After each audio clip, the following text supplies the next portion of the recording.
कैसा कैसे इंट्रोडक्शन वगैरह करनी है या सीधा बोला स्टार्ट कर दें? स्टार्ट करवाते हैं डेट है ना? ठीक है, हाँ समय कम नहीं है। ठीक है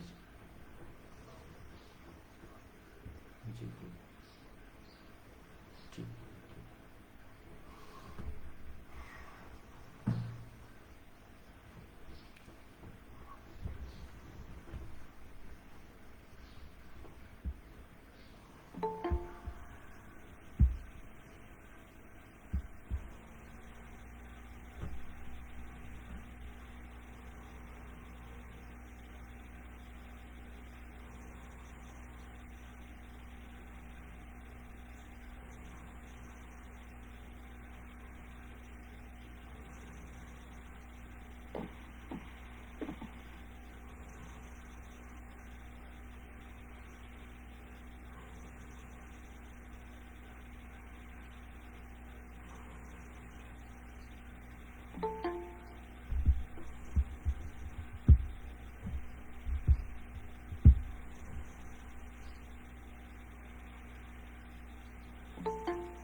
सभी को नमस्कार। मैं आज आरोग्य भारती हिमाचल प्रदेश के द्वारा आयोजित किए जाने वाले इस योग सप्ताह में आप सबका हार्दिक अभिनंदन एवं स्वागत करता हूं। यह कार्यक्रम जो हम योग सप्ताह इस इंटरनेशनल योग दिवस के उपलक्ष्य में हम जो मना रहे हैं, ये एक सप्ताह तक चलेगा। प्रतिदिन सुबह 6 से 7 बजे तक हमारा कार्यक्रम रहेगा। इसमें हर रोज सुबह 6 से 6:30 बजे तक योग, उस तत्पश्चात ध्यान, और उसके बाद हमें किसी महापुरुष का, किसी अनुभवी व्यक्ति का हमें उद्बोधन सुनने को प्राप्त होगा। 21 तारीख तक हमारा ये कार्यक्रम चलेगा। तो आज इसका प्रारंभ हम करने जा रहे हैं। तो मैं भूमेश योगी जी, जो कि लगभग 15 वर्ष की आयु से योग कर रहे हैं और सीख रहे हैं और सिखा रहे हैं, मैं उनसे निवेदन करूंगा कि अपना सत्र प्रारंभ करें। भूमेश जी।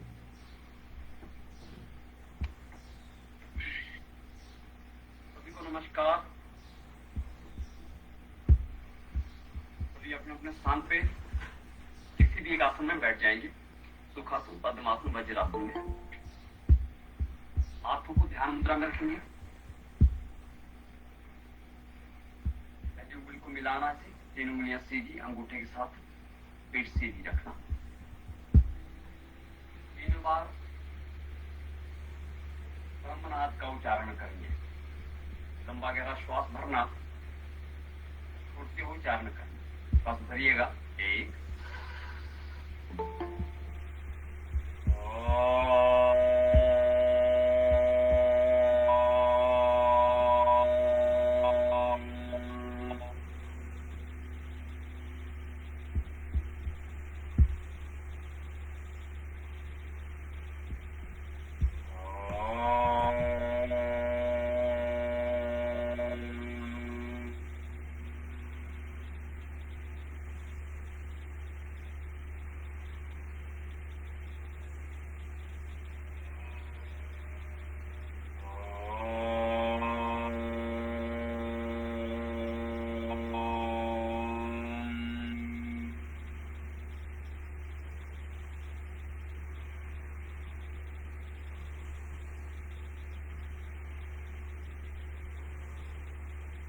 मिलाएंगे,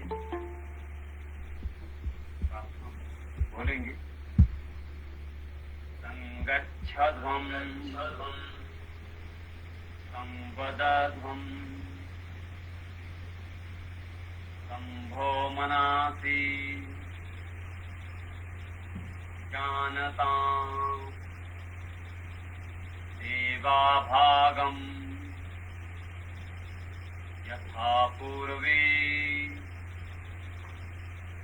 जानाना उपासते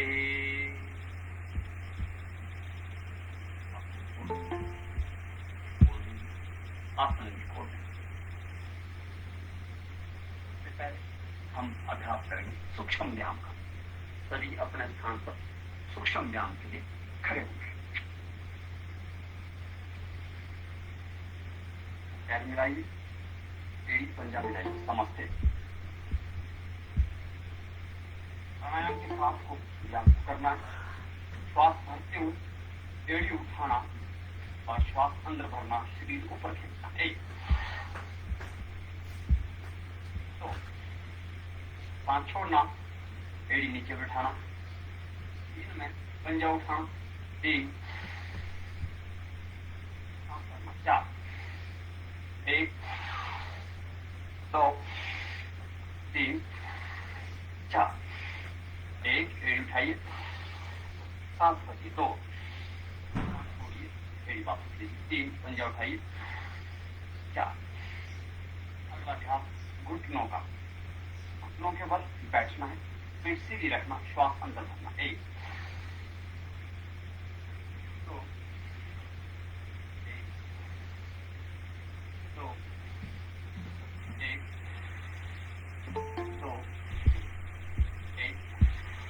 दो एक दो। तीसरा अभ्यास कमर घुमाइएगा, एक धीरे से, दो तीन चार पाँच छः, रिवर्स, एक दो तीन चार पाँच छः। अगला अभ्यास पैर खोलेंगे थोड़ा, बायां हाथ नीचे, दायां हाथ ऊपर, ऐसे दाईं ओर को पहले बेंड करना, एक दो, फिर बाईं ओर, तीन चार। पहला थोड़ा आराम से, दूसरे में थोड़ा ज्यादा सुनना, खिंचाव देना। एक दो तीन चार, एक दो तीन चार, एक दो तीन चार। बकवास। अगला अभ्यास आगे पीछे, पैर मिलाइए, नमस्कार स्थिति में आइए, दोनों एड़ी पंजे मिलाइए, एक पे पीछे को, एक पीछे ऊपर, दो आगे, दो तीन बार, पीछे को श्वास भरना, आगे को सांस छोड़ना। एक दो तीन में समान, एक दो तीन, एक दो तीन, एक दो तीन। अगला ध्यान कंधों का, पैर खोले थोड़ा, खींचे नीचे को, अंगूठा अंदर, मुट्ठी बंद, कंधे घुमाइए। एक दो तीन चार पाँच छः सात आठ नौ दस, रिवर्स, एक दो तीन चार पाँच छः सात आठ नौ दस। अगला ध्यान कमर पर हाथ, गर्दन का, एक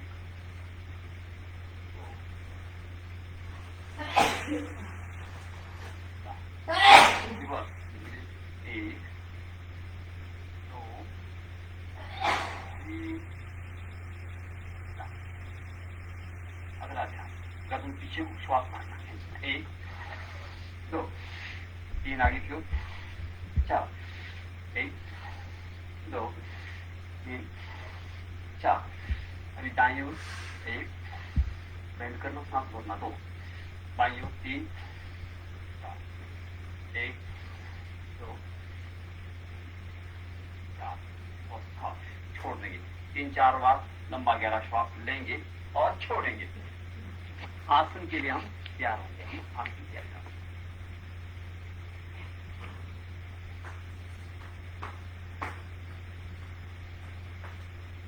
सबसे पहले हम करेंगे ताड़ासन का अभ्यास। खड़े आसन का अभ्यास समस्थिति के होता है, शरीर का संतुलन बराबर रहे, उसको समस्थिति कहते हैं।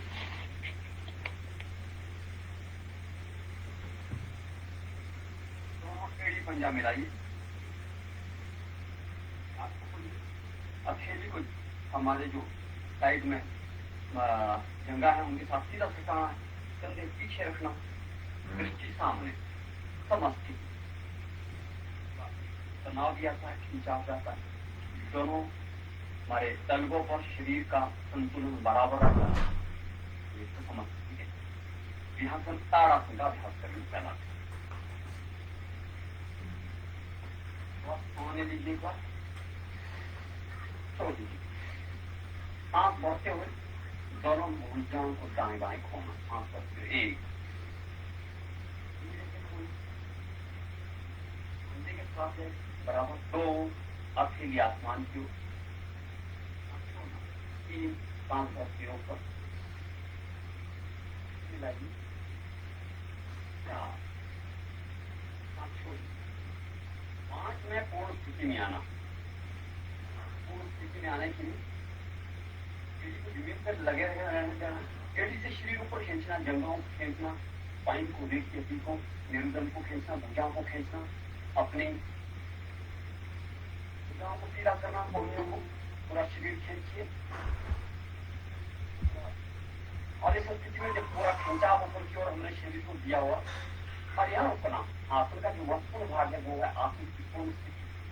हमारे ने कहा है सिर्फ सुखम आसनम, अर्थात सुखपूर्वक स्थिरता लानी है। रुकना, अभी सामान्य अभ्यास, अलग अलग अभ्यास हो सकता है आसन का, कोई ज्यादा देर रुक सकता है, कोई कम देर रुक सकता है। अभ्यास होते हैं वो स्थिरता बढ़ती जाती है, लेकिन हम आज के अभ्यास के लिए 10 अंकों तक 10 सेकंड तक रुकने का प्रयास करेंगे। 6, 7, 8, 9, 10 सांस बनेगा। सांस छोड़ते हुए धीरे से दोनों भुजाओं को वापस लाइए दाएं बाएं, अकेली जमीन की ओर, सांस छोड़ते वापस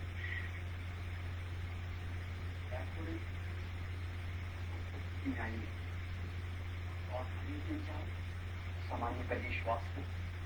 एक बात और ध्यान में रखना, आसन करते हुए जब आसन की पूर्ण स्थिति आई तो उसमें श्वास का क्या करना है, इसमें भी यह अभ्यास पर निर्भर करता है कि हम श्वास को रोक सकते हैं, श्वास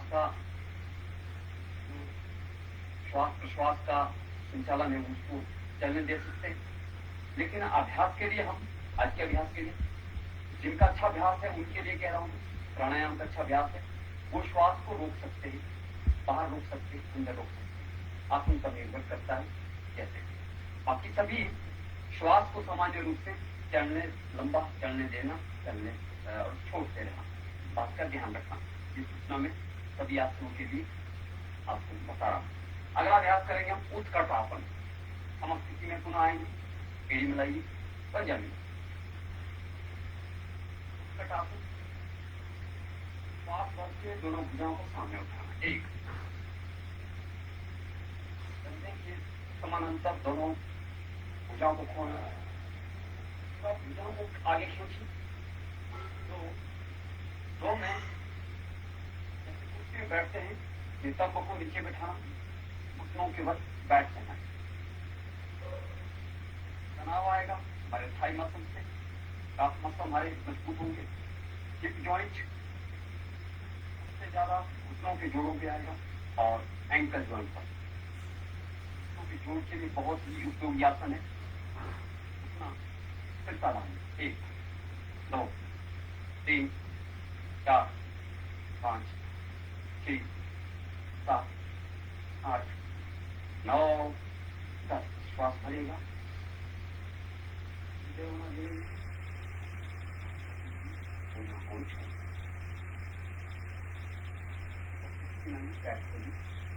ताड़ासन के लाभ के विषय में मैं भूल के रह गया था। ताड़ासन हमारे पूरा हमारा केंद्रीय जो हमारा नर्वस सिस्टम होता है उसको एक्टिव करता है, सक्रिय करता है, से लेकर हमारा जंघा तक हमारी जो नस नाड़ियां हैं उनको खोलता है। एक निश्चित आयु तक तो विद्यार्थियों के विकास के लिए ताड़ासन बहुत ही महत्वपूर्ण आसन है। इसलिए निश्चित आयु तक हाइट बढ़ाने में भी सहायक है। मैंने बताया घुटनों के जोड़ों की, एंकल जॉइंट की, हिप जॉइंट की, घुटनों की थाई मसल का आपका इससे आप ऊपर बढ़ेंगे। अगला हम करेंगे कटी चक्रा। कटी चक्रा समस्थिति में आएंगे, एड़ी पंजा मिलाएंगे, दाहिनी ओर से सारा कर ध्यान दीजिएगा अपने अपने स्थान पर। दाहिनी ओर से क्या ध्यान करें? सबसे पहले दाएं भुजा को उठाना श्वास करते हुए, 1 2 5 छोड़ती अकेली आसमान, 3 श्वास भरना, सीध में कान के साथ भुजा ले जाना, 4 सांस भरते हैं तो शरीर में कसाव रखें, और जब सांस छोड़ते हैं तो शरीर को धीमा, तो तनाव कर जो रटीलापन है शरीर में भी कसाव आ रहा है, उसमें सहज रूप से श्वास भरते हम खिंचाव में, तो हमारे फेफड़ों में जाता है ऑक्सीजन और हमारे शरीर पे भी सर्कुलेट के साथ होता ही है। और पूर्ण खींचे आएंगे, दाएं भाग को पूरा ऊपर खींची है, जंघा को, हमारा पार्श्व भाग, हमारे शरीर का, हमारी भुजा खींचने के बाद धीरे धीरे बाईं ओर को जितना बाएं हाथ को नीचे ले जाने की कोशिश करना। कमर से आधा चक्कर बनता है, इसलिए इसका नाम अर्धकटी चक्रासन है। फिर 4 लानी है, रुकना, 1 2 3 4 5 6 7 8 9 10 श्वास धीरे धीरे सीधे होना। हम शरीर पूजा को पकड़ेंगे,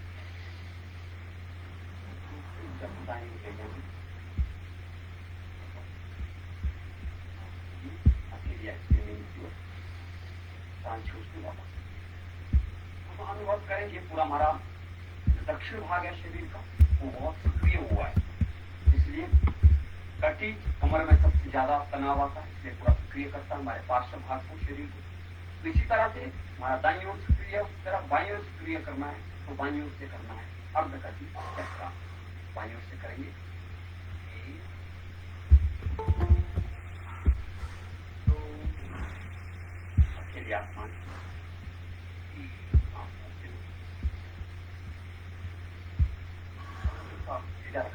कान को भुजा के पास नहीं ले जाना, भुजा को कान के पास लाना, 4 5 में कौन एड़ी से लेकर पार्श्व भाग को खींचना, कमर को खींचना ऊपर, भुजा को खींचना और धीरे धीरे दाएं हाथ को नीचे ले जाना और भाइयों को बैंड करना।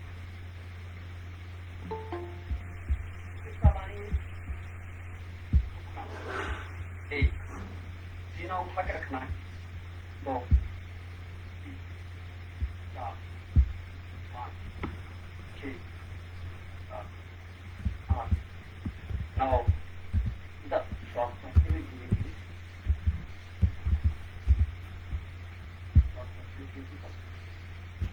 सांस छोड़ते वापस,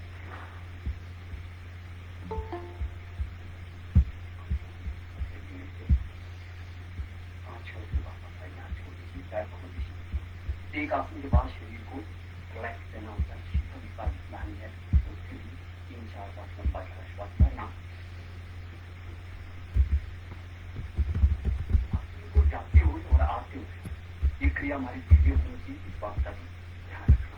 शरीर में झटका नहीं पड़ना चाहिए, झटके एकदम नस नाड़ी फैल जाती है, जिसके कारण हमें ज्यादा पानी के कारण किसी नस में खिंचाव आ सकता है, दर्द हो सकता है, इस बात का ध्यान रखें। अगला आसन करेंगे हम, एक और आसन करेंगे खड़ा, त्रिकोणासन। त्रिकोणासन के लिए दोनों पैरों को खोलिए, ऐसे दोनों भुजा को खोल दीजिए। अभी दाएं पंजे को पैर के दाईं ओर को, दृष्टि दाईं ओर ऐसे देखना है।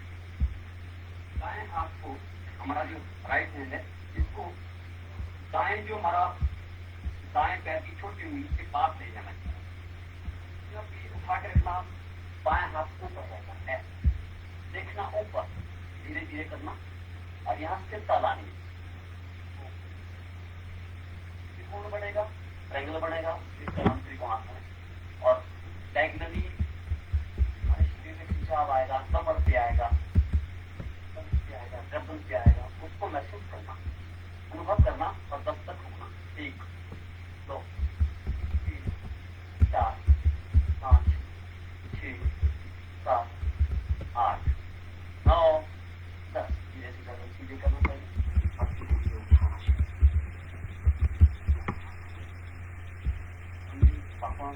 गर्दन सीधी, पाँच चीजें वापस आएंगे। एक भाग का हमारे जिन जिन अंगों पे, गर्दन पे, कमर से खिंचाव आया है लेफ्ट साइड को, तो वही काम आप दूसरी साइड करेंगे तो शरीर में संतुलन स्थापित होगा। तो पाएंगे उसकी करेंगे, पैर खोलेंगे। 1 2 बायां पैर बाएंगे, लेफ्ट साइड धीरे धीरे। बाएं हाथ को बाएं पैर की छोटी उंगली के पास ले जाना है और दाएं हाथ ऊपर, देखना ऊपर, स्थिरता लानी, रुकना। 1 2 3 4 5 6 7 8 9 10। धीरे से श्वास भरते हुए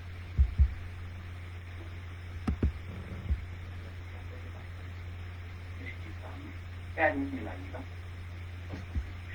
लंबा जरा श्वास सभी पैर से नहीं पड़ता। सामान्य 3-4 बार श्वास लीजिएगा।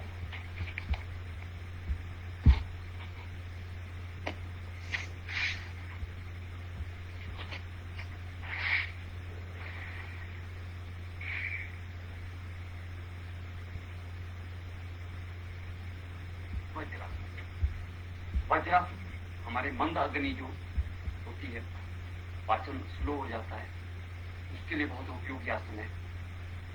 5 मिनट से 10 मिनट तक बैठ सकते हैं वज्रासन, तो तब इसका लाभ होता है।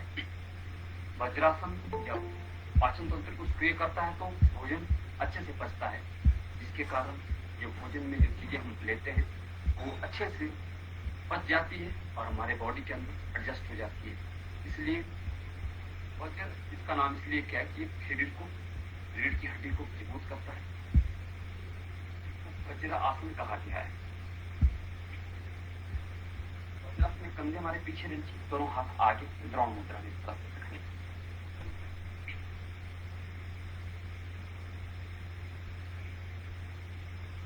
एक आसन करेंगे हम अभी, मंडूकासन, उत्तान मंडूकासन। ध्यान दीजिएगा, उत्तान मंडूकासन। उत्तान मंडूकासन हमारे फेफड़ों की कार्यक्षमता को बढ़ाने के लिए बहुत ही वर्तमान जो नया चल रहा है, ऑक्सीजन का स्तर जिनका मेंटेन नहीं होता है, वो लंग का ग्रो होना चाहिए, लंग के हमारे छिद्र खुलने चाहिए, तो उसके लिए उत्तान मंडूकासन बहुत ही उपयोगी आसन। कैसे करेंगे? दायां हाथ उठाएंगे, दाएं हाथ को क्रॉस करके सीधा ऐसे तिरछा डायगोनली रखेंगे, और फिर बाएं हाथ उठाइए, इसको भी क्रॉस करिए ऐसे। अब इतना करने के बाद दोनों कोहनियों को पीछे खींचना है और गर्दन उठाना, खुल जाएगा पूरा का पूरा हमारा, फेफड़े खुलेंगे, पेट तक भी पूरा तनाव आएगा, खिंचाव आएगा। और यहाँ रुकना, श्वास को सहज रूप से चलने दे सकते हैं, श्वास भर के रोक भी सकते हैं, जैसा अपना अपना अनुभव है। जिनको श्वास की प्रॉब्लम है उनको बिल्कुल भी नहीं रुकना है, श्वास, इस बात का ध्यान रखना। 1 2 3 4 5 6 7 8 9 10। धीरे से पहले गर्दन को नीचे रखना, फिर बाएं हाथ को धीरे से हमारा पूरा खिंचाव आया है। तो अभी क्या जो सहयोगी आसन है, आगे को झुकने वाला हम करेंगे आसन शशांकासन।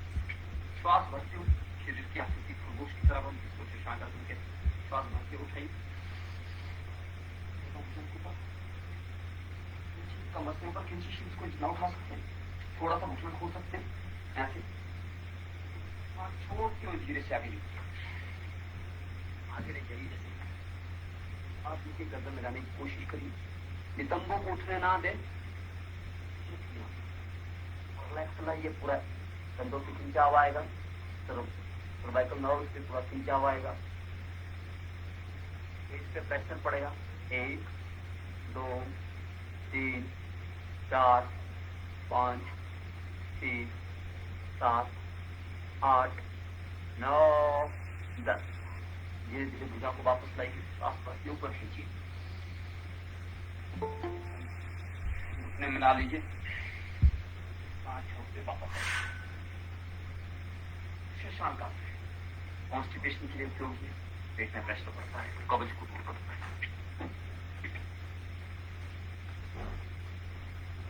एक आसन आगे बढ़ेंगे हम और दूसरा आसन करेंगे। और दूसरा आसन में हमारे थायराइड पैराथायराइड ग्लैंड के विकास के लिए बहुत हमारे लंग्स के लिए कॉन्स्टिपेशन के लिए पेनक्रियास को स्थिति करने के लिए और दूसरा आसन करेंगे। उसमें ऊपर से खड़े हो जाएंगे, शरीर की आकृति हमारी ऊंट की तरह बढ़ती है, जिसको अर्धपुष्टासन कहते हैं, आधा बढ़ती है, इसलिए अर्धपुष्टासन कहते हैं। इस तरह से मैं साइड से दिखा रहा हूँ, आपको ठीक से दिखे। कमर पर सबसे पहले नीचे अंगूठों को सपोर्ट करना है, लोअर बैक। बात का ध्यान रखना है, जब हम पीछे जाएंगे तो ज्यादा तनाव देना है, सांस भरिएगा, पेट को नाभि को ऊपर खींचने की कोशिश करना है, धीरे छोड़ना।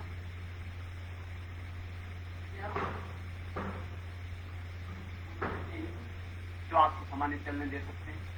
1 2 3 4 5 6 7 8 9 10। धीरे से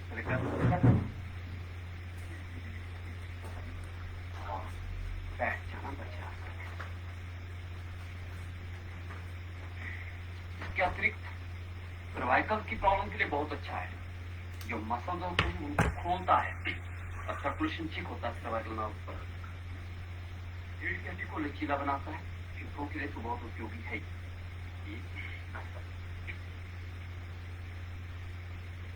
आगे की ओर एक आसन झुकने करेंगे, मंडूकासन पहला प्रकार करेंगे। बाएं हाथ को खोलेंगे, बाएं हाथ के हथेली को नाभि को रखेंगे, दायां हाथ उठाइए, उसको नाभि को रखिए, घुटने मिला के श्वास भरना, सांस छोड़ना, बाहर छोड़ना, पेट प्रेस करना, धीरे धीरे आगे झुकना, धीरे धीरे झुकिए, पेट पे प्रेशर पड़ेगा, ग्रुप में सांस छोड़ के रखिए। 2 3 4 5 6 7 8 9 10। सांस भरते हुए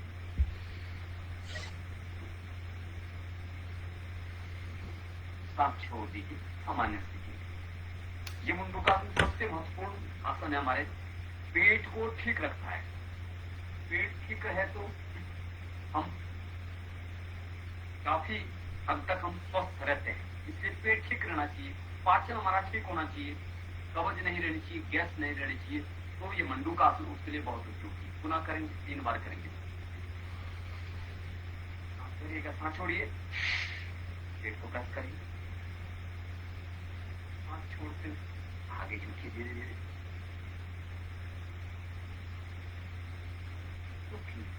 श्वास बाहर रोक सकते तो बाह्य कुंभक लगा सकते तो बहुत अच्छा है, नहीं लगा सकते तो सामान्य श्वास भरते रहिए, छोड़ते रहिए, रुकेंगे 10 अंक तक। 1 2 3 4 5 6 7 8 9 10। श्वास भरते धीरे।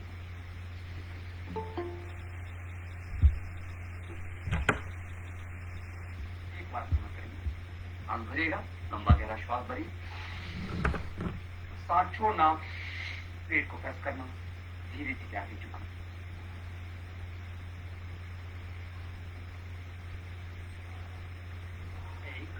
स्थिरता लाइए, 2 3 4 5 6 7 8 9 10 सांस भरती हुई धीरे।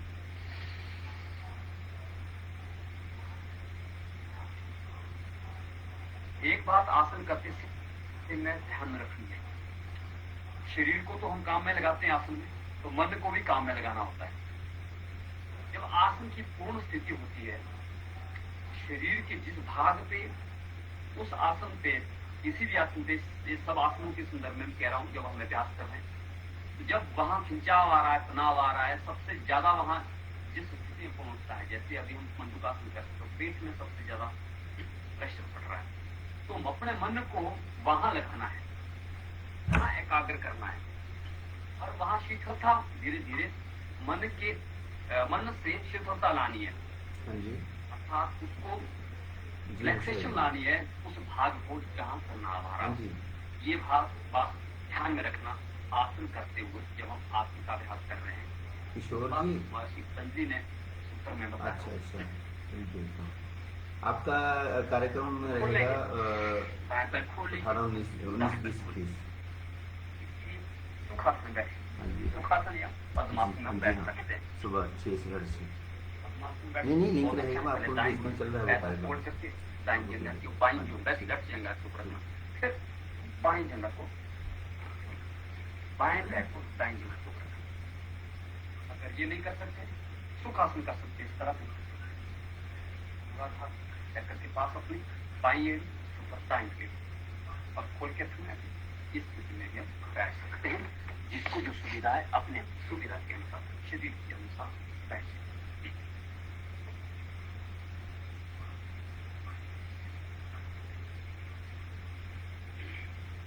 अभी हम ध्यान का अभ्यास करेंगे। आज हमने खड़े आसन और कुछ बैठे आसन,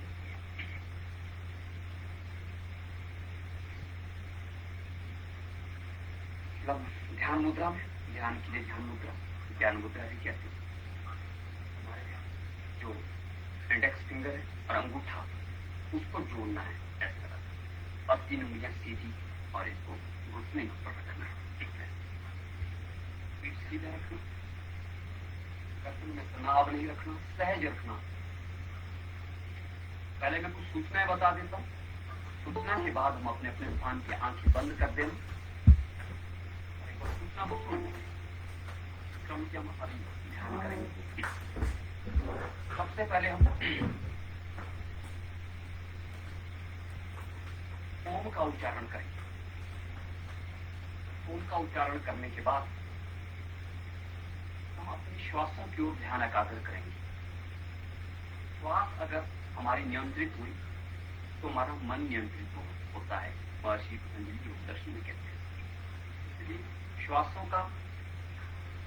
को करना, श्वास छोड़ना, प्रश्वास, इसका नियंत्रण करने के लिए हमने अपने मन को, अपनी इंद्रियों को लगाना है श्वासों पर। इसके पश्चात ये जो क्रिया होगी, ओंकार का हम ध्यान करेंगे, ओंकार का ध्यान करेंगे।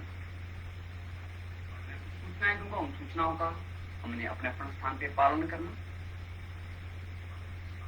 सूचनाओं के साथ साथ फिर अंत में हम ध्यान को समाप्त करेंगे। सूचना का पालन जितना करेगा, उसको, उस अनुभूति को, ध्यान की जो अनुभूति है वो अनुभव कर सकता है। अगर एकाग्रता नहीं बनी तो जो ध्यान का अनुभव है वो कम होगा। इसलिए सूचनाओं को ध्यान से सुनना। इसलिए प्रत्यक्ष हम आभासी माध्यम से हम ध्यान कर रहे हैं, आभासी माध्यम से ऐसा वातावरण बनाना पड़ता है। या अकेले में बैठे हो तो उसके लिए वातावरण बनाना पड़ता है। इसलिए हम सबसे पहले ब्रह्मनाद का उच्चारण करेंगे, ओम का उच्चारण। आंखें बंद करेंगे। अब श्वास भरेगा लंबा गहरा, 3 बार उच्चारण करेंगे। 1 2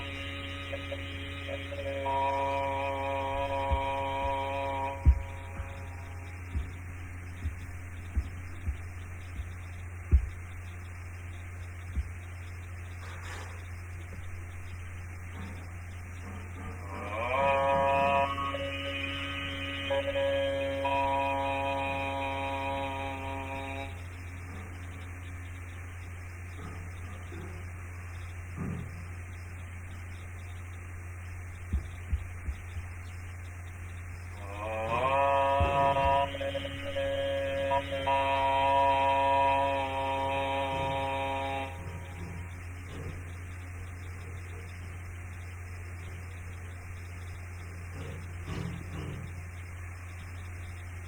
की इस गुंजन को अपने अंदर, अपने बाहर महसूस करना, ध्वनि तरंगों को महसूस करना। मान लिया ध्वनि अनुभव करना, धीरे धीरे श्वास को अंदर भरना, धीरे धीरे भरना। श्वास भरेंगे तो श्वास की वो भी हमें नहीं सुनाई देनी चाहिए, इतनी धीरे श्वास का भरना। जब लगे कि अब पर्याप्त श्वास अंदर भर ली तो धीरे धीरे श्वास को छोड़ना।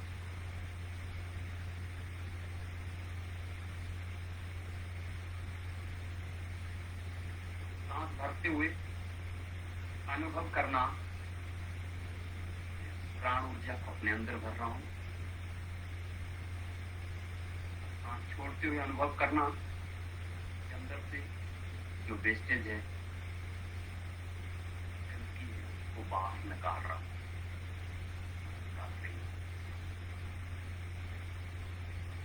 निश्चित रूप से जो श्वास भरते हम, ताजी ऑक्सीजन अंदर जाती है, और जो श्वास छोड़ते तो कार्बन डाइऑक्साइड बाहर निकलता है। जितनी हमारी श्वास अंदर जाएगी उतनी ही गंदगी बाहर निकलेगी। ज्यादा पूरा का पूरा अपना मन, ज्ञानेंद्रियां श्वासों की ओर एकाग्र करना।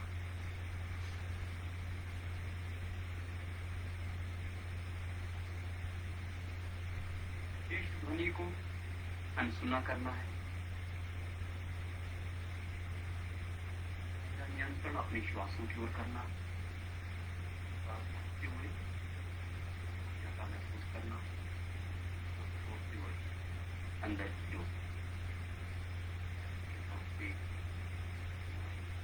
नर्वस सिस्टम से जो बाहर निकल रही है उसको बाहर निकालना और महसूस करना। मैं स्वस्थ महसूस हो रहा हूँ, मेरे अंदर ताजगी आ रही है। ब्रह्म का वो स्वरूप हूँ।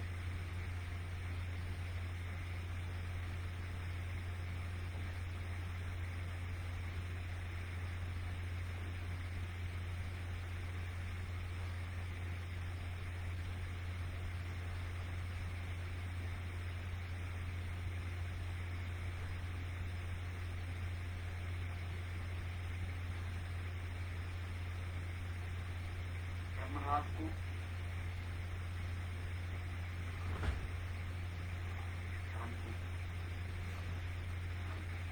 अपने अपने स्थान पे मेरे पीछे दोहरा सकते हैं। ओंकार बिंदु संयुक्तम ध्यायन्ति योगिनः कामदं मोक्षदं देवः ओंकाराय नमो नमः। श्वास भरेंगे, उच्चारण करेंगे, अंदर महसूस करना, स्पंदन को महसूस करना, बढ़ते रहे श्वास लीजिए।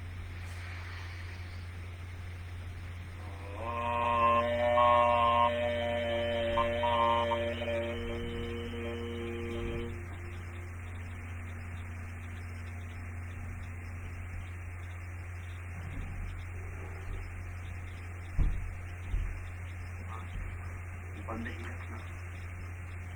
ओंकार की ब्रह्म के स्वरूप को अपने मस्तिष्क के सामने बनाना।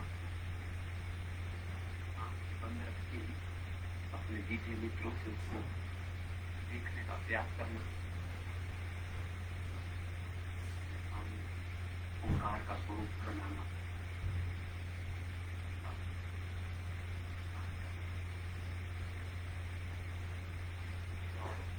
पहले से चलती रही पूरा प्राणायाम पर समर्थनी पर एकाग्र करना अपना मन।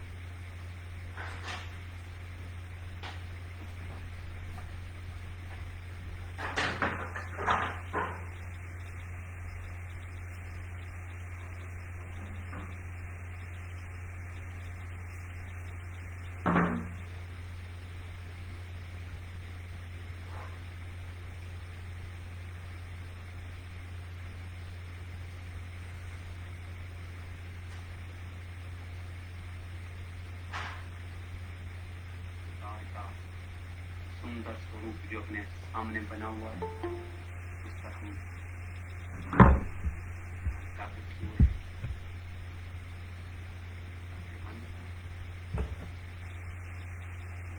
इंद्रियों को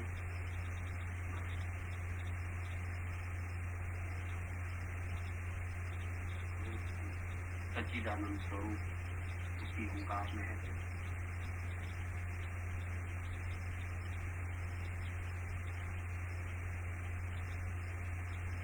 स्वरूप वही ओंकार है, उस पर हम अपना ध्यान इसलिए कहा गया है ध्यान योग नित्य करते हैं।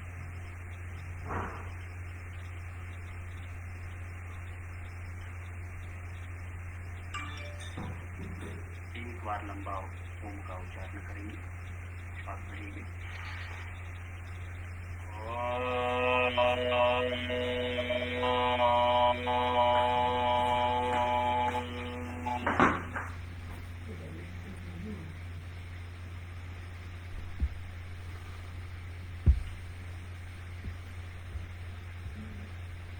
सर्वे भवन्तु सुखिनः, सर्वे सन्तु निरामयाः, सर्वे भद्राणि पश्यन्तु, मा कश्चित् दुःखभाग् भवेत्। शांति शांति। उष्ण थैलियों को अपनी आंखों से लगाएंगे, धीरे से आंखें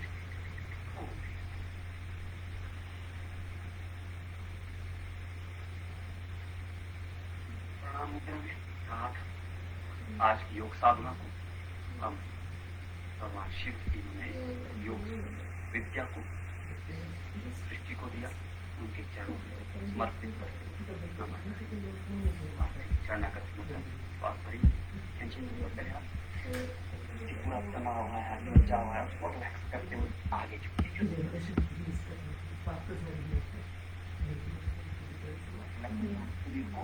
सांस पर जोड़िए।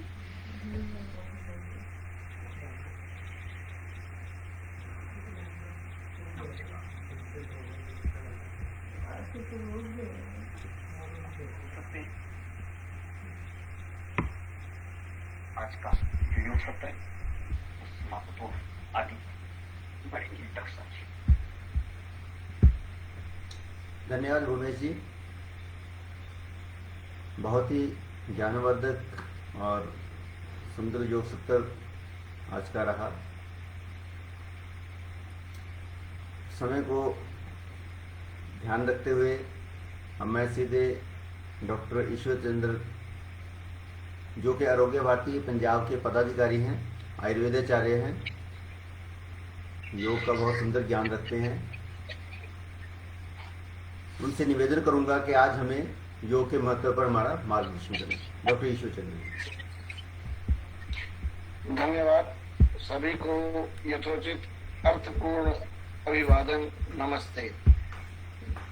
योग आज जितना चर्चा में है, शायद कुछ समय पहले इतना चर्चा में नहीं था, क्योंकि उस वक्त तक इसे केवल और केवल ये माना जाता था कि ये आसन और प्राणायाम तक ही सीमित है। लेकिन जैसे ही अंतर्राष्ट्रीय योग दिवस के रूप में सारे विश्व ने इसको अपनाया, तो इसका महत्व और इसके बारे में जिज्ञासा लोगों में लगातार बढ़ती जा रही है। आज के विषय को लेते हुए मैं सबसे पहले कुछ परिभाषाओं के ऊपर चर्चा करना चाहूंगा। अभी आपने आसन और प्राणायाम तो जो योग के अंग हैं उनका अभ्यास किया, जो कि बहुत ही सुंदर तरीके से किया गया। अब योग शास्त्र, योग दर्शन के रचयिता महर्षि पतंजलि लिखते हैं कि योग क्या है। उनके अनुसार योग की परिभाषा है, योग चित्त वृत्ति निरोध, चित्त की वृत्तियों का निरोध, ये योग है। अब इसमें दो शब्द बड़े ध्यान देने वाले हैं। एक शब्द है चित्त, दूसरा है वृत्ति। अब बहुत सारे आचार्य ये मान के चलते हैं कि चित्त और मन एक ही वस्तु है, लेकिन जो आयुर्वेद के ज्ञाता हैं, आयुर्वेद के साथ अपना संबंध रखते हैं, उनको मालूम है कि इसको अंतःकरण का एक अंग माना गया है और उसमें मन, बुद्धि, चित्त और अहंकार, ये हमारे सूक्ष्म शरीर या जिसे हम कहते हैं अंतःकरण के अंग माने गए हैं। इससे ये सिद्ध होता है कि चित्त एक अलग ही कंसेप्ट है, जिसे हम फिजिकली या भौतिक तौर पे तो शायद स्पष्ट नहीं कर सकते हैं कि ये शरीर के किस अंग में स्थित है, मस्तिष्क के किस भाग के ऊपर ये रहता है, कहाँ पे इसका विचरण होता है। जिस तरह से मन की परिभाषा में उन्होंने कहा है एक होता है और अणु होता है, लेकिन चित्त के बारे में ऐसा कोई वर्णन हमें नहीं मिलता है। लेकिन चित्त जो वह वृत्तियां ही हैं, वृत्तियों को ही चित्त माना जाना चाहिए। और ये वृत्तियां जो है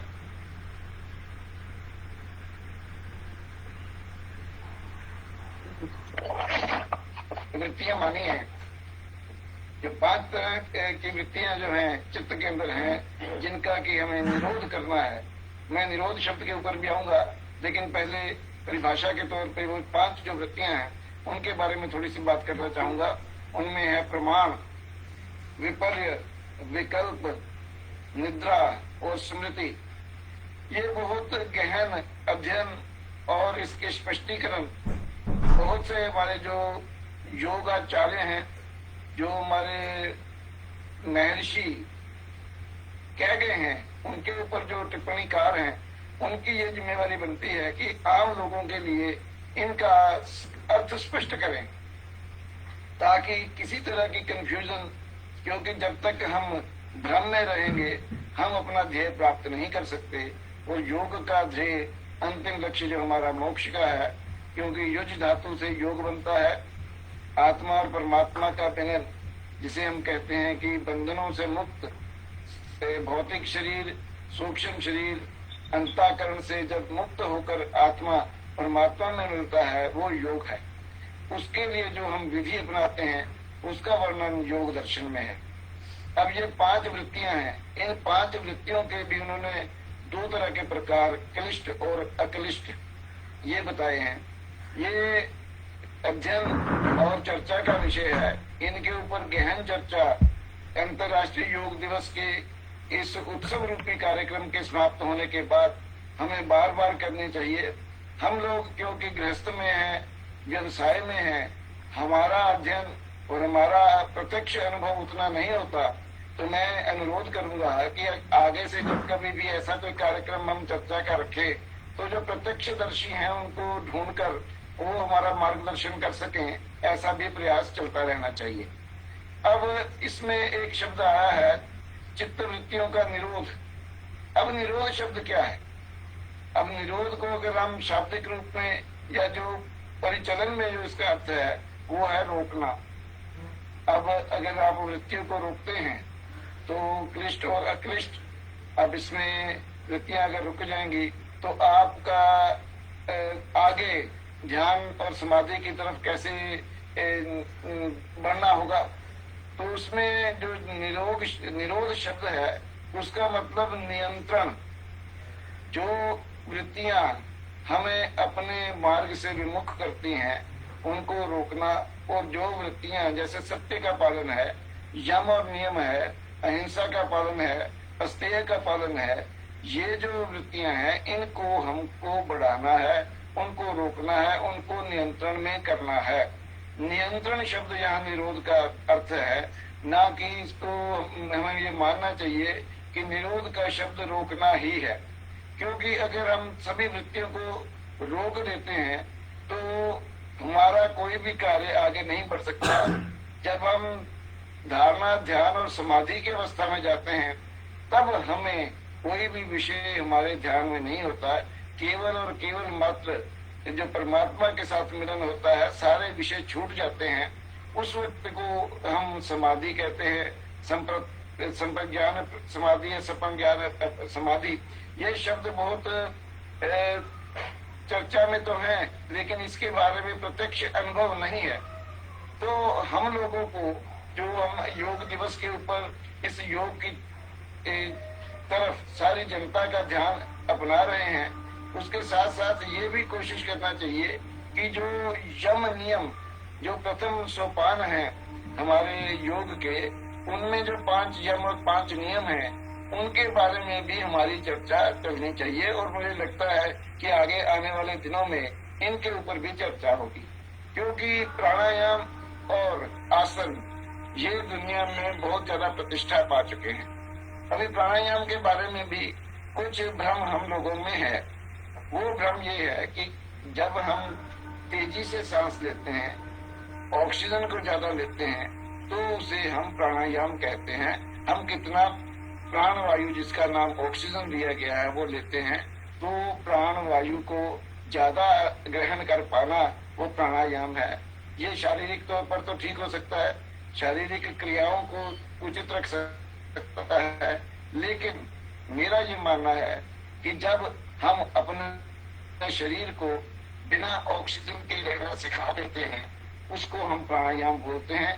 और तभी हम सभी तरह के ध्यान से अवरुद्ध होकर, सभी तरह के ध्यान से हटकर परमात्मा की तरफ ध्यान सीधा लग जाता है और आत्मा परमात्मा का मिलन हो सकता है।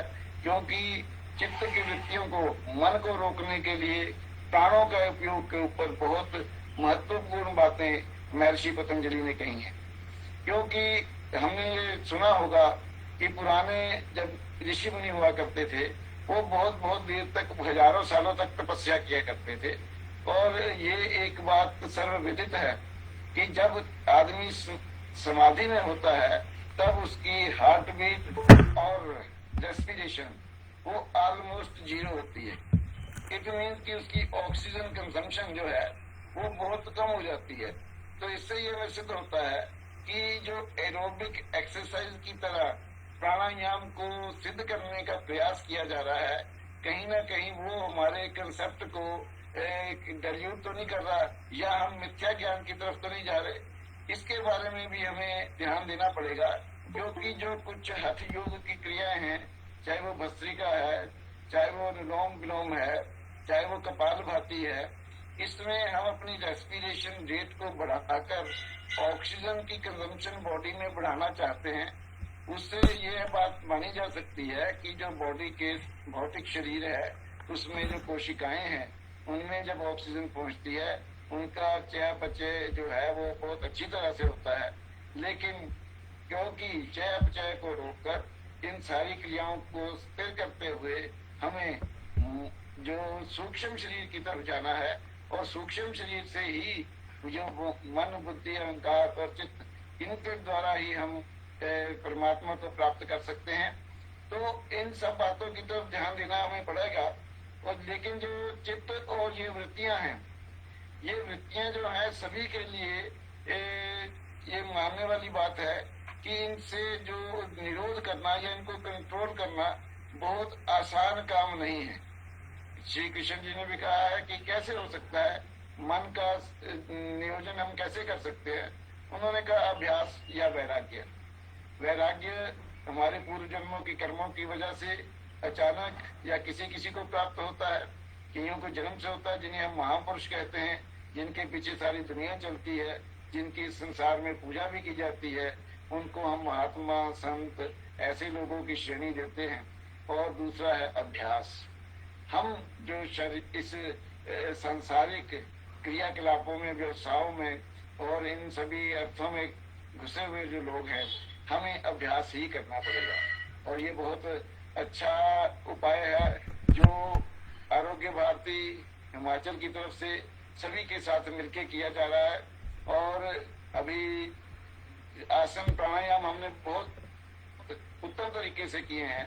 तो इसके साथ साथ मैं ये चाहूंगा कि हमारा जो आगे का प्रयास है, जब भी चर्चा में हो तो चर्चा में यम नियम से आरंभ करते हुए योग की जो परिभाषाएं हैं वो लोगों के मन में स्पष्ट होनी चाहिए कि आसन का अभिप्राय क्या है। आसन का अभिप्राय भी स्थिर सुख आसनम, जिसमें हम स्थिर और सुख से बैठकर ध्यानावस्था में और समाधि में बैठ सकें। योग के अनुसार आसन की परिभाषा वो है। ये जो हम आसन अलग अलग भिन्न भिन्न प्रकार के करते हैं, ये अपने स्वस्थ शरीर को और पुष्ट करने के लिए और उसके स्वास्थ्य की रक्षण के लिए इन मुद्राओं का और इन आसनों का हम प्रयोग करते हैं।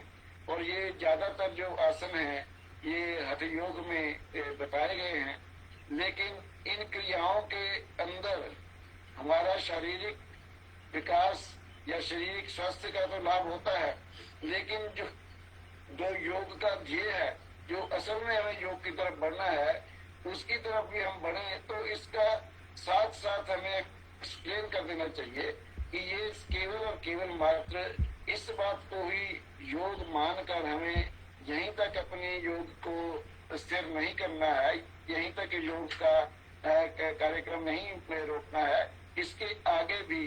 क्योंकि योग एक आयुर्वेद के हिसाब से दिनचर्या का पार्ट है। हम कैसे अपनी जिंदगी को जी रहे हैं, सुख और दुख में क्या हम एक जैसा व्यवहार कर पाते हैं, हानि और लाभ होने में क्या हम एक जैसा लाभ कर पाते हैं, क्रोध में हम कितना जा सकते हैं, क्रोध को हम कितना कंट्रोल कर सकते हैं, ये सारी की सारी चीजों के ऊपर ध्यान रखते हुए हमें आगे अपने कार्यक्रमों में, मुझे लगता है कि ये बहुत हमारी चर्चा सार्थक होने वाली है।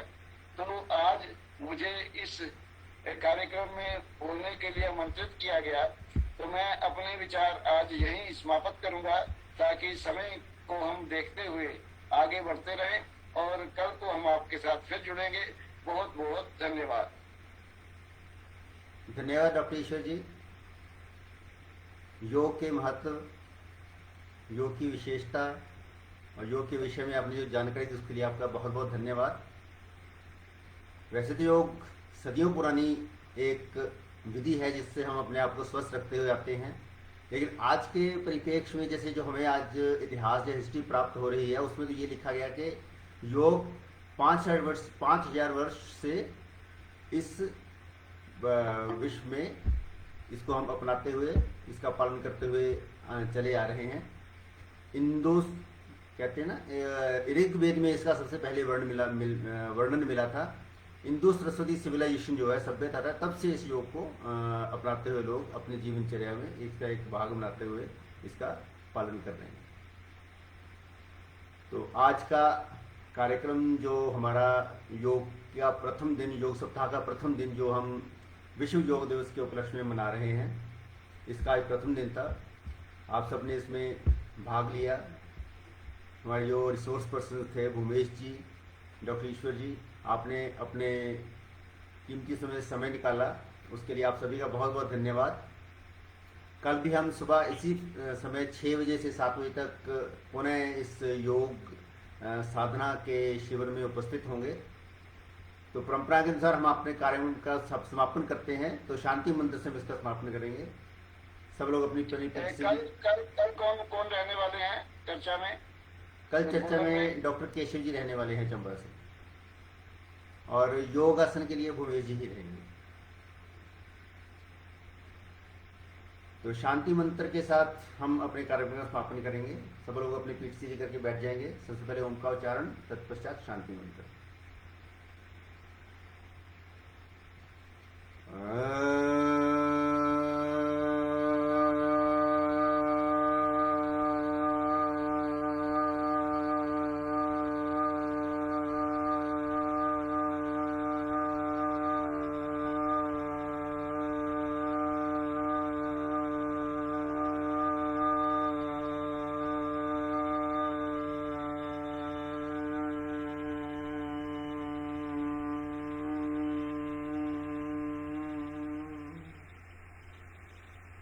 सर्वे भवन्तु सुखिनः, सर्वे सन्तु निरामयः, सर्वे भद्राणि पश्यन्तु, मा कश्चित् दुःखभाग् भवेत्।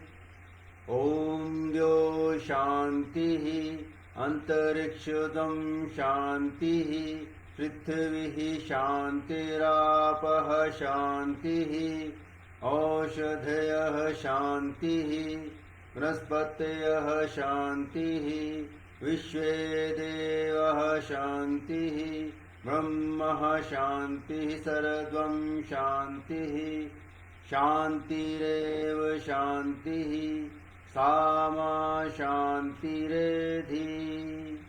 ॐ शान्ति शान्ति शान्ति।